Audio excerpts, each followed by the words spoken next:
Corona संक्रमण के बहाने शिक्षक भर्ती को लटका रही है शिवराज सरकार। चयनित शिक्षकों में कभी भी भड़क सकती है आंदोलन की चिंगारी। चलती हुई स्कूटर में लगी आग, नगर के अवंतीबाई चौक के पास हुआ हादसा। संडे लॉकडाउन का पालन कराने पुलिस रही मुस्तैद, बेवजह घूमने वालों पर की गई जुर्माना वसूल कार्रवाई। और संडे लॉकडाउन में शराब का किया जा रहा था अवैध परिवहन। नवेगांव पुलिस ने 15 पेटी शराब के साथ 3 को किया गिरफ्तार। बालाघाट न्यूज के प्रायोजक है Enigma automobiles, the new age of electric vehicle. मात्र 5 रुपए में 85 किलोमीटर चलने वाली भारत की सबसे स्कूली स्कूटर। फाइनेंस एवं एक्सचेंज की सुविधा उपलब्ध। No petrol, no licence, no pollution, no registration, comfortable and eco friendly scooter.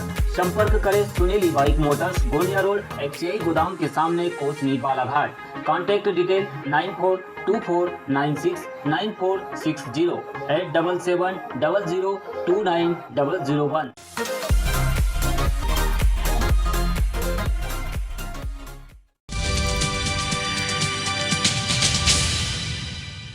अब समाचार विस्तार से।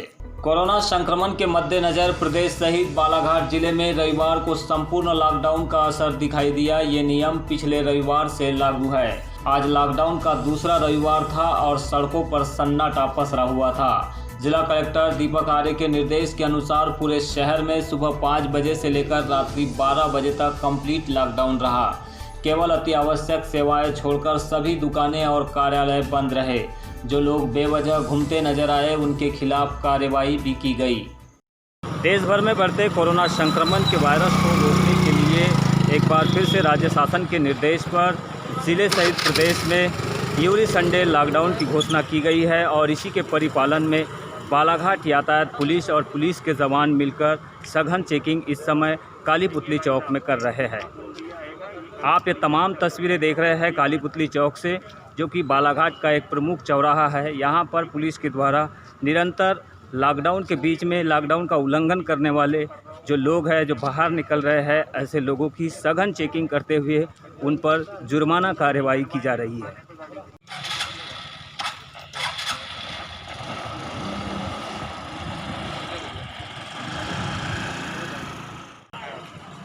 तुमने क्या बुक कर ली? हाँ भाई।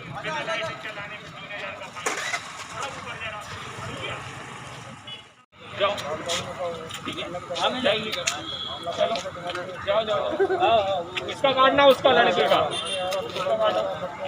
हाँ, जा भाई, जाओ। सर मेडिकल साहब ठीक है, फिर बात मेडिकल साहब खुली नहीं है। नहीं कटाना? अरे हाँ या ना? हमारा पनिशमेंट वो बिना मतलब तुम्हारे से कोई दिक्कत नहीं है। लॉकडाउन नियमों का उल्लंघन करने वाले लोगों पर यातायात पुलिस के द्वारा निरंतर काली पुतली चौक में कार्रवाई की जा रही है। हमारे साथ यातायात के प्रभारी मेहरा जी है, इनसे जानते हैं कि आखिरकार किस तरह से पुलिस यहाँ पर कार्रवाई कर रही है। शासन ने प्रति रविवार लॉकडाउन की घोषणा की गई है मध्य प्रदेश शासन के द्वारा, तो जिसके पालन में यहाँ पर काली पुतली पॉइंट पे बालाघाट में ऐसी चेकिंग की जा रही है। जो लोग अनुचित कारण से घूम रहे हैं तो उनसे पूछ कर कि वो क्यों घूम रहे हैं, यदि किसी कारण से उनका वैधानिक कारण नहीं है तो उनके विरुद्ध चालानी कार्रवाई की जा रही है ताकि वो अनुचित ना हो। यदि हम सर मास्क नहीं लगाए हैं सर, उनके खिलाफ में कुछ कार्रवाई होगी? अभी तो प्राय देखा जा रहा है सभी व्यक्ति मास्क का और गमछे रुमाल का उपयोग कर रहे हैं, मगर बेसिकली उनको यदि अनुचित कारण घूम रहे हैं उस पर कार्रवाई की जा रही है। सर, आज जैसा कि संडे पर टोटल लॉकडाउन के निर्देश जारी हुए, तो क्या लगता है आपको बालाघाट में संडे टोटल लॉकडाउन का परिपालन हो रहा है पूर्ण रूप से? हाँ, वरिष्ठ कार्यालय द्वारा कि लॉकडाउन का पूर्णतः पालन रहे। फिर भी यदि कोई व्यक्ति अनुचित कारण घूम रहा है तो उनको पर कार्रवाई की जाती है। इस लॉकडाउन के पीरियड में कितने लोगों से अब तक जुर्माना वसूल किया गया, रफली अगर हम एस्टिमेटेड देखें लोगों का तो कैलकुलेशन? लगभग मार्च 2020 से देखें तो लगभग अभी हमने लगभग 1500 लोगों से ज़्यादा पे जो अनुचित कारण से घूम रहे हैं उन पर कार्रवाई की जाएगी। रहे थे बालाघाट यातायात के प्रभारी मनोज मेहरा जी को, जिनका कहना है कि आज संडे टोटल लॉकडाउन पर उनकी ओर से शासन के निर्देशानुसार और जो कोरोना लॉकडाउन को लेकर जो नए नियम जारी किए गए हैं उस गाइडलाइन के परिपालन में उनकी ओर से कार्रवाई की जा रही है। और मार्च 2020 से जो लॉकडाउन की स्थिति है उनका उन्होंने एस्टिमेटेड रेवेन्यू जो यातायात पुलिस को प्राप्त हुआ है उसकी भी उनको जानकारी दी गई है। उनका कहना है कि आज का जो कैलकुलेशन है यातायात पुलिस की ओर से जो कार्रवाई की गई है जुर्माने तौर पर, उसका अभी रफली एस्टिमेटेड इनके पास आने को है।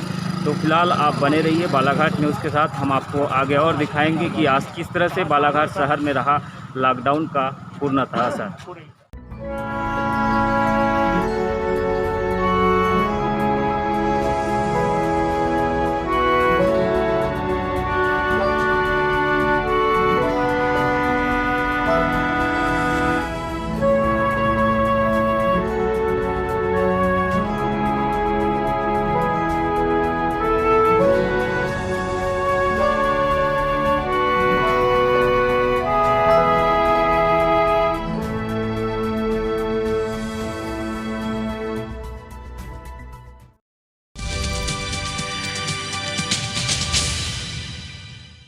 पुलिस विभाग के स्पेशल ब्रांच में पदस्थ आरक्षक की गाड़ी में अचानक उस वक्त आग लग गई जब वह पुलिस लाइन ऑफिस से गुजरी स्थित अपने घर जा रहा था। आरक्षक की स्कूटी में आग इतनी भयानक थी कि वाहन पूरी तरह से जलकर खाक हो गया।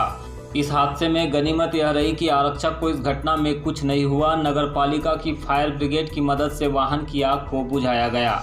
पुलिस विभाग के स्पेशल ब्रांच में पदस्थ आरक्षक सिलीप मसीह ने बताया कि वह पुलिस लाइन ऑफिस से निकलकर जिला चिकित्सालय वाली रोड से अपने गुजरी स्थित घर जा रहा था। तभी अवंतीबाई चौक के पास उसकी स्कूटी में अचानक आग लग गई।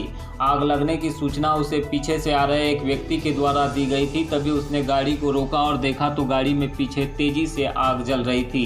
आग इतनी भयावह थी कि फायर ब्रिगेड के आने से पूर्व ही वाहन पूरी तरह से जलकर खाक हो चुका था। कहाँ से आ रहे थे आप? मैं ऑफिस से आ रहा था पुलिस लाइन। अच्छा, कैसी आग लगी है गाड़ी में? ये मेरे को मालूम नहीं, हो चलते हुए किसी ने बताया कि पीछे से आग लगी गाड़ी में। हाँ, तो फिर आपने क्या किया? फिर मैं तुरंत उतर गया और गाड़ी से दूर भगा और पानी डाला मैंने और फिर ज़्यादा पकड़ ली तो उतना पानी नहीं था। अच्छा, कौन सी गाड़ी थी आपकी? मेस्ट्रो। कहाँ जा रहे थे आप? मैं रूम गुजरी जा रहा था, सरकारी क्वार्टर में थे। सरकारी क्वार्टर में।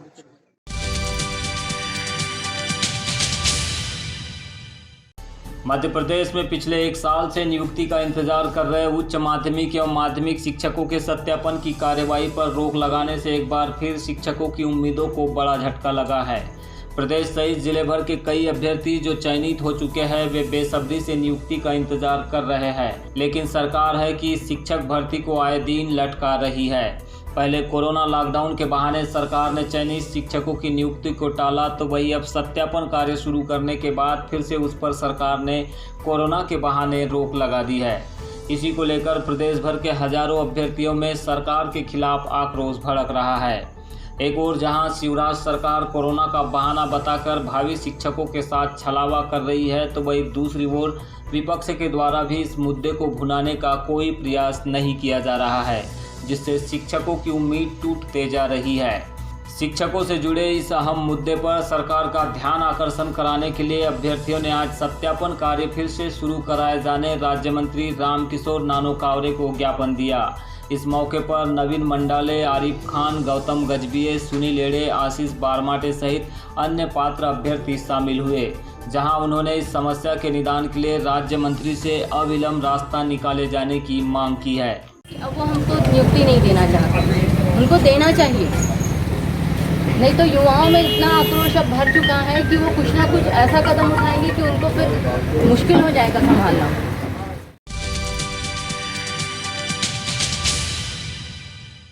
देसी शराब के अवैध परिवहन के मामले में ग्रामीण थाना पुलिस बालाघाट के द्वारा चौपहिया वाहन से 133 लीटर देसी शराब को जब्त किया गया। इस दौरान पुलिस ने 3 आरोपियों को हिरासत में लिया है और 2 आरोपी फरार है, जिनकी तलाश पुलिस कर रही है। ग्रामीण थाना प्रभारी सौरभ पटेल की माने तो गर्रा की ओर से बोलेरो वाहन से अवैध शराब का परिवहन करने की सूचना मिली थी, जिस पर पुलिस ने दबिश के दौरान नवेगांव गोंगलई रेलवे अंडरपास के पास वाहन को रोककर तलाशी ली। इस दौरान पुलिस को देख 2 लोग मौके से फरार हो गए, जबकि 3 आरोपियों को पकड़ लिया गया।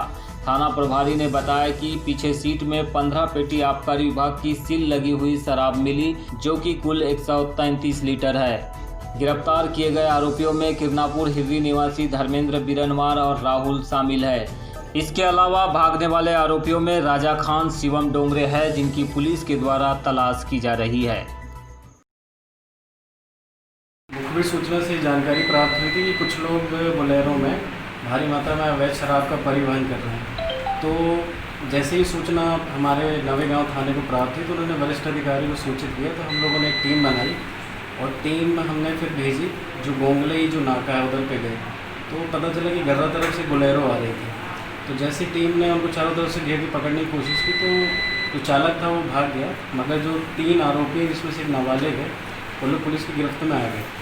उसके बाद जब उनकी तलाशी ली गई तो भारी मात्रा में शराब मिला, जिसमें लगभग 15 पेटी शराब मिली, जिसमें से 13 पेटी प्लेन और 2 पेटी मसाला है। कुल 133 लीटर 133 लीटर्स शराब मिली।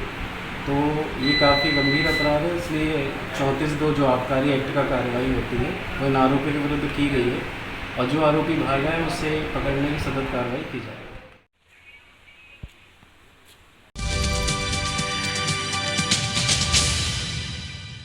एटीएम मशीनों को तोड़कर रुपए निकालकर ले जाने की घटना आम होती जा रही है। इसके बावजूद बालाघाट नगर में एटीएम मशीनों की सुरक्षा भगवान के भरोसे है।